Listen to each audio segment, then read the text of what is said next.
বন্যার কারণে আপনার ওই যে পুরা শরীরের মধ্যে অ্যালার্জি হয়েছে আর কি, পুরা শরীরের অবস্থা খারাপ।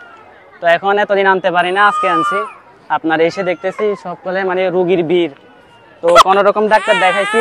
আপনার যদি ডাক্তারের সংখ্যাটা আরো বেশি থাকতো তাহলে আপনার আরো ভালো হইতো। আমি সারিপুর থেকে আসছি, কালকে সকালবেলা ভর্তি হয়েছি আর বাচ্চাকে নিয়ে। এখন কালকে সকালবেলা 12টা বাজে ডাক্তার আসছে, ইঞ্জেকশন দিয়েছে 3টে এইভাবে। আর ভালো ডাক্তারও পাইতেছি না, নার্সও পাইতেছি না। আর এখন এই পর্যন্ত মানে ডাক্তার দেখাইতেছি না। ডায়রিয়া আজকে 3 দিন ধরে এখানে ভর্তি, কিন্তু ভালো বড় ডাক্তার এখনো পাইতেছি না। চিকিৎসা প্রথম যা চলছে তাই, আবার সকালে যা চলে তাই।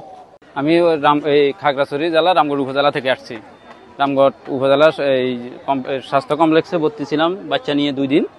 তো ওইখানে ডাক্তারে উন্নত চিকিৎসার জন্য ফেনী জেনারেল হাসপাতালে রেফার করছে। তো কালকে আসার পরে আমার এইখানে সিট এখানে পাইছি, এই গাছতলা, এই গাছের সাথে স্যালাইন ঝুলাই রেখেছে, এই ডিউটি ডাক্তার দিয়েছে। আমি এখনো বড় ডাক্তার পাইনি। এনজিওর কিস্তি প্রথমবার বিকাশ পেমেন্ট করলেই 20 টাকা ইনস্ট্যান্ট ক্যাশব্যাক। এখানে রুগী থাকার কথা 26 জন, তার মধ্যে রুগী হয় 80 জন 90 জন। তারপরে একটা রুগীর সাথে 6-7 জন পাবলিক আসে। এদের সাথে মানে একজনে এক কথা জিজ্ঞেস করে, আমরা মানুষ এসি কম। এখন 26 জন সিস্টারের মধ্যে এই রুগীর মধ্যে যে সিস্টার থাকার কথা, এখন আমরা ওগুলা 80 জন 90 জনের রোগ কাজ করতেছি। এখন যে বন্যা পরিস্থিতি, যে অনাকাঙ্ক্ষিত ঘটনা ঘটছে, সেটা তো আসলে আমরা কিন্তু হার মানছি না।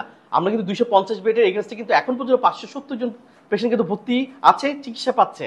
আমরা কিন্তু এই যে 250 বেডের এগেইনস্টে যে ডক্টর আছি, সিস্টার আছি, আমরা যে দ্বিতীয় শ্রেণী কর্মচারী, সবাই কিন্তু ওদেরকে এইভাবে সেবা দিয়ে যাচ্ছি। হতে পারে আমাদের সেবার মধ্যে কিছুটা কমতি হচ্ছে, স্বাভাবিক। আমাদের এতগুলো পেশেন্টের ওভারলোড হওয়ার জন্য আমরা সবাইকে রিসার্চ করতে পারছি না, কিন্তু আমরা চেষ্টা করে যাচ্ছি। এবং আমরা ঊর্ধ্বতন কর্তৃপক্ষকেও যারা আছে, সেনাবাহিনী আছে, তারপরে যে কিছু এনজিও আছে, ওরাও আমাদের কিছু ডক্টরকে প্রোভাইড করছে।